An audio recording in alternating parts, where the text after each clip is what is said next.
Let's just start this whole review by saying that Liverpool were not good enough today. And there were multiple performances that were not good enough that let the other players down who I did think performed particularly well. At the same time, I also think there is serially a problem at the club now with Liverpool players not respecting certain fixtures. And one of those fixtures is Manchester United. Of course, in the past, I think we've kind of sailed to those 7 goals. In the past, Manchester United weren't all that good. We didn't even really have to try that hard. And I think, to be honest, there is a bit of a layover. There's a bit of a hangover from previous games in that Klopp era where we just absolutely owned and dominated Manchester United. It was 5 games in a row where they hadn't scored a goal at Anfield, 45 shots before that final shot that was the goal.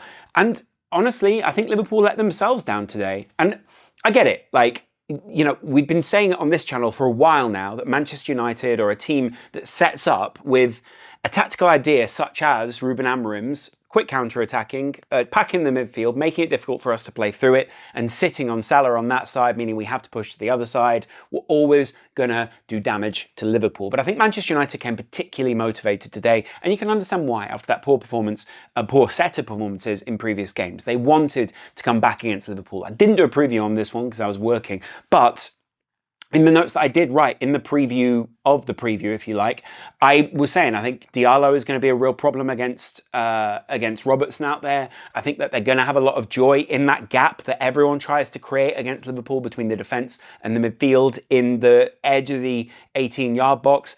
And suddenly, Liverpool were in trouble. Liverpool, in that first half, were the second best team in the game. Liverpool were not at the races, and it was disgusting to watch, to be honest, because I thought Liverpool should have been much more at the races considering the time we'd had in between games, considering the results we'd had leading into them, and considering this is one of our games in hand over Arsenal and everyone else around us. We cannot afford to be dropping points like this against, frankly, teams that have performed in a mediocre manner this season. Manchester United are not up to standard, and I know that they're on a recovery, but we can't afford to be dropping points to anyone who's in the bottom half of the table, and we certainly can't afford to be dropping points in silly ways from both of our fullbacks just not tracking back, just not being in the right position. I respect Andy Robertson's work rate, and I really don't think that he's not putting in the effort to try to get to these balls, but it's too often now that we see him wanting in games, and it's really frustrating to watch. Where players ghost in at that back post, the positioning, the whose man is it anyway type inquisition that goes after every goal that we get scored against us is getting frustrating at this point. But it's the fact that it comes from the right that is even more frustrating for me. The chat around Trent is almost a whole other thing here. I think people are willfully overlooking some of the performances that Trent has put in this year if they think that that is the first time that he's performed poorly as a defender in that area. Now, weirdly, a lot of these performances come when Konate is playing in that position. And I'm not saying it's Konate's weakness. I think it's that Konate is a much more competent player, so Trent has a lot more, should we say, latitude to go forward, and therefore Liverpool have a lot more space in that area. It leaves Liverpool vulnerable to get that ball across, and ultimately it relies on us tracking back with Gravenberch or Konate or even Trent himself. Frankly, if it's a real right back, if it's someone who's more of a traditional right back, should we say, I think a lot of people wouldn't be putting up with these kind of performances. And Trent today didn't put enough in order for us to get enough out in attack.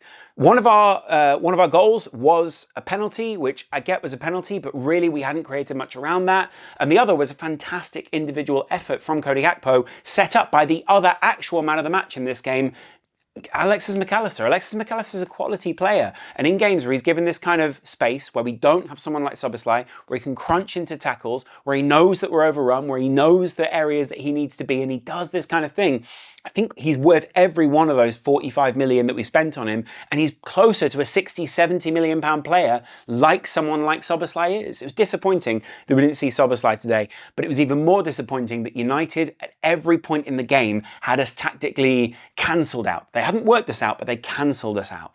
Defensively, they basically sat a back three back there, and it meant that we couldn't press them. It meant they could play around us. There was always an extra body. We didn't want to commit because they also had the midfield worked out. It left them a little light up top, but with the carriers of the ball, with the way that they move, and with them basically being able to get the ball down the field and then overload the bottom of our midfield, or like the Gravenberch Mac Allister area, the runners that they had and the incredible finish for the Lisandro Martinez goal meant that Liverpool were constantly overwhelmed in one area of the pitch or the other. And guess what?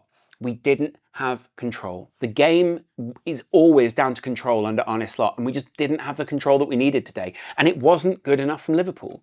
We didn't have the control in the midfield, and I think we were battling in the midfield, so I can't fault them for their effort there. I think we were constantly overrun by numbers. I think they constantly had their fullbacks tucking in. I think even their attacking three were more like a midfield 5/7 in the middle there. No, 6, because they've got 3 and then 1. So there's always 6 in the midfield or in the midfield area. And with Trent tucking in and doing his Trent thing, or kind of, he's not even in the centre of midfield, he's just sort of in the inside right. Didn't really work for us. He kept going wide with the ball and trying to hit it down the line to Salah, but that never really worked because, again, Dalot is one of those players, and I think they technically had the pieces to cancel us out. It needed working out, and to an extent, we had it worked out when we scored those goals. Cody Gakpo, with a little bit of space, leaving Manuel Ugarte, once he kind of was like weirdly in position but out of position, that sort of worked. And he just isolated the defender, and wow, what a finish. Like, that is the world-class level that we've seen Cody Gakpo performing at in recent matches. But I also think that there's the opposite side of that coin, where Salah very often was frustrated on that side of the game. I get it. Like, you know, we're going to have games where he gets frustrated. I thought he tried to turn provider. I think he almost did that very well. But I also think that without the backup from Trent, without the Szoboszlai energy on that side that we're used to having, and with the emphasis on the other side with Curtis, we never really got it going on that side. There was never really quite the support that he needed. And because of the way that Trent was playing, we had to always be making those compromises on Salah's side, and therefore he looked a lot more isolated. It was really frustrating to watch, because I think Manchester United were there for the taking today. We know that they played a lot more, but you could see their heads went down at one point after we'd scored that goal. And if we got a third, I think the game was beyond them at that point. But it wasn't beyond them. Leaving it at 1 goal's difference, leaving it in that frustrating area where, you know, with the counterattacks and all these kind of things, Manchester United can play their way back in, always keep Anfield nervous. And I think the players didn't quite believe or didn't quite know how to deal with the unpredictability, which is very unusual because this whole squad will have dealt with unpredictability. But I think we've kind of moved away from that a little bit. And the fact that we didn't have really any control at any point, even within the 10 minutes where we scored the goals, that was disappointing to me. I think we were always a step behind in midfield because they plugged that area. They always had 3 at the back, so they always outnumbered us there. And I think other teams are going to try and do this. You knew that someone like Ruben Amorim was going to come and put on a tactical show, but I didn't know how much the United players would invest in it, and I thought we would have been first to more of those balls. Someone like Szoboszlai brings that energy in these games. Putting Harvey Elliott in the 10 really took them out. It really caught them by surprise, and we exploited a lot of space in that area. When Jota came on, he had a lot of space to move into, but that's the problem. When we tried to change the game, when we took Diaz out of it, who was the guy who came on? It's Darwin Núñez, and the ball just doesn't stick to him. Yes, he's got great energy, but again, he's not a ball carrier. There were too many times where the ball got caught under his feet, or it just went to nothing in the end, and that's the frustration for me. I can't keep having it that in these games we're let down by the same people, and let down feels like a harsh word, but we're sort of in a position where we're relying on people that we know can't play the kind of football that we want to play. And I get it, like Slot had to profile these guys, but I could have told you last summer, we're going to need someone who's a centre forward. I don't think Núñez is going to step up. I don't think Núñez is going to fit. I think he's got the capability and the mentality to step up, but I see it at another club.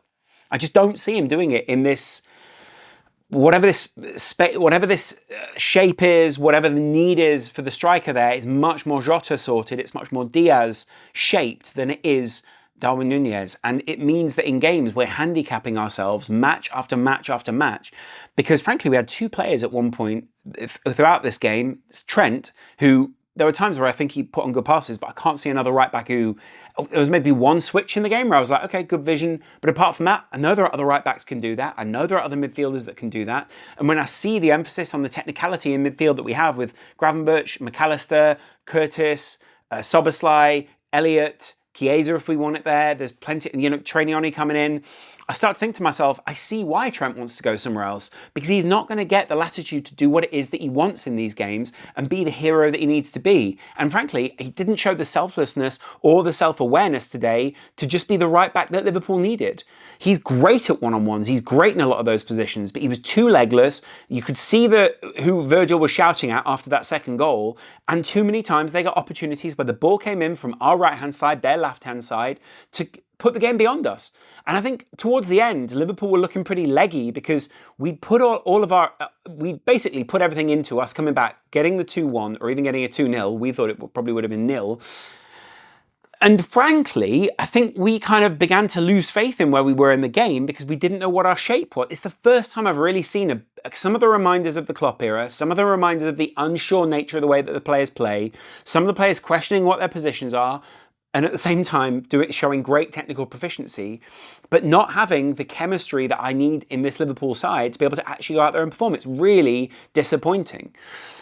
On the flip side of that, Konate coming back is a great one for us. I still think people try and exploit the Konate Virgil van Dijk space in between them and the midfield. But again, good Virgil van Dijk and Konate duo today. I thought Alisson was also fine. I think maybe you could have questioned him for the Amad Diallo goal, but even then it went beyond him before he could even get down for it. It's very harsh to do that to a goalkeeper, but he's a great goalkeeper. You know, he's best in the world, so I'm not going to question him. I thought his distribution was also good today, to be honest. I thought it was actually better than our fullback's distribution, and his vision was really good. So good to have him back in the side consistently now. The two defenders in front of him I thought were great. I thought our two wing-backs and Nunez, when he came on, were kind of weak points for us.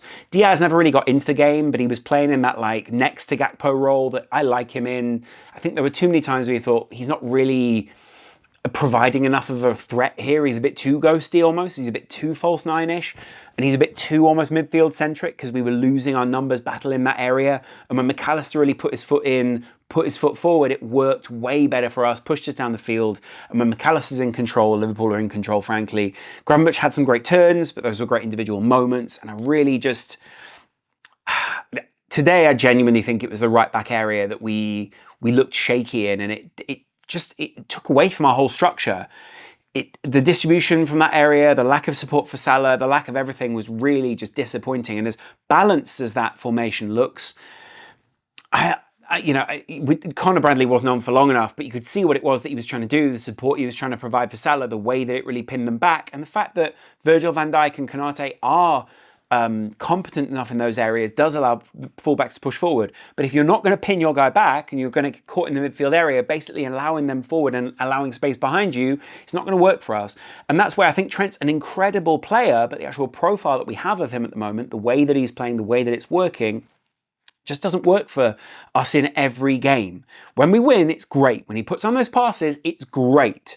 And it's easy for us, obviously, to go, oh, well, you're off anyway, so let's start criticising. But if we're being honest in, part of supporting is obviously sometimes not pointing out the glaring errors and mistakes and lack of balance that you see. And now maybe we can be a bit more frank because we're seeing there's a guy in the team that we do have our issues with at the moment. And I know there are a lot of people saying, oh, Trent shouldn't play until the contract situation is sorted out. First of all, we're paying him a great wage. Secondly, he's meant to be a professional, which I think he is. And thirdly, people are going to have their heads turned by Madrid all the time.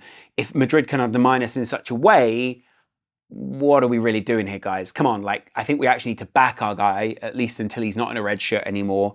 And I think this is going to turn on FSG, if I'm honest. I think the narrative overall is going to turn. I'm going to do a narrative evaluation tomorrow and the day after. On the Liverpool channel. I might put something on my Patreon as well in that time. And there's a Discord down there for you guys to go chat. Curtis never was quite in the game, but I think he's the scouser in the team that everyone can sort of feel like he's going to be around for a while now. I think, frankly, we probably buy one more 10. We probably buy a left back and a right back, and that's our summer. I think I can see us trying to get a striker, but I genuinely worry as to where Darwin Nunez fits into this team. I think we probably focus on Nunez before we focus on the next 10, because at least we have that area. We missed the energy of Sobo today. We really missed being able to bring someone on who can put their foot down. And I thought actually our bench looked a little bit light today compared to theirs. I know that sounds like a silly thing to say, but technically, I think Manchester United have got a really good team when they believe in themselves. And if I look at who we brought on, who we replaced in the game, you could see Curtis wasn't able to get into those positions. Jota was good, Bradley was good, Harvey was good. I don't think Nunez is strong enough coming off the bench. I've not seen him get into any of those games. Jarell Quansah is a like for like, so I still think Konate is the better of the two. Technically, that's a downgrade. Costas Tsimikas didn't come on, and frankly, Robertson was having a terrible game. Federico Chiesa is still getting his energy up, and Wataru Endo is the kind of player you close a game down with. I can see the player I would have brought on today would have been Wataru to plug up that midfield, to stop someone like Amad Diallo working his way into these games. And it's frustrating that we've got these squad players, but we're having to focus on plugging up other areas, such as Trent's right back position, such as the striker area, before we're dealing with what we really need to be doing. And I think we've been pointing this out on the channel for a while now, guys. We've been talking about Darwin's deficiencies, or Darwin's lack of cohesion with the rest of the team. We've been talking about the issues that we have on that right-hand side through Trent. We've been talking about how Robertson has an issue with his fitness, or just his being able to apply what he actually needs to do. The mind isn't gone, but I just want to be respectful of this guy, so I don't want to undermine as a professional, but even just saying that feels like a constantly undermining thing that someone who hasn't played the game shouldn't be able to say. We need someone at back up there who isn't Kostas, and he's not coming back fast enough, in my humble opinion. It's points dropped. It's 2 points dropped. It's not good enough. And I'm just, I've not needed to pull punches this season. We've been very dominant in a lot of games. It's not a loss. But with Manchester United where they're at, and with the narrative where it is at, and with the undermining with Verge and Salah and Trent, it feels that way. Feels as if things are turning against us at the moment, or have turned in some ways. And, it was frustrating. I'm actually not going to criticise the ref that much today. I thought he had a good game. I actually thought it was relatively solid. A lot of Manchester United fans saying he made it about him. Could have made it way more about him, frankly. And, I think he never really quite got a handle on some of those tackles, and Manchester United, I think their heads had gone at one point. They really were like crunching into the tackles, and he never really quite dealt with that. But thankfully, they almost worked their way back into the game, and it saved us a whole load of injuries. Premier League referees just don't have any control over these high-end athletes now, and we need to find a way to level that out, because it's really not working at the moment. Sky are branding this as an old-school slobber knocker, or whatever you want to call it. Liverpool didn't have control is the bottom line. No control equals a lack of Arne Slot's football. And that came from that right-hand side not being properly set up today, and frankly, the two fullback positions just not giving us the platform to build from. Let us know in the comments below what you guys think. I'll be back tomorrow with more evaluation after I've had a little time to chew over the game, see what's being written in the papers, see what kind of narratives we need to respond to and what we need to address. And let me know in the comments below what you think we should be discussing. There is a Discord down there for the conversation. There is a Patreon if you want to support the work that a fellow Liverpool or another football fan does. And I will see you guys on this channel again real soon. Much love. Bye.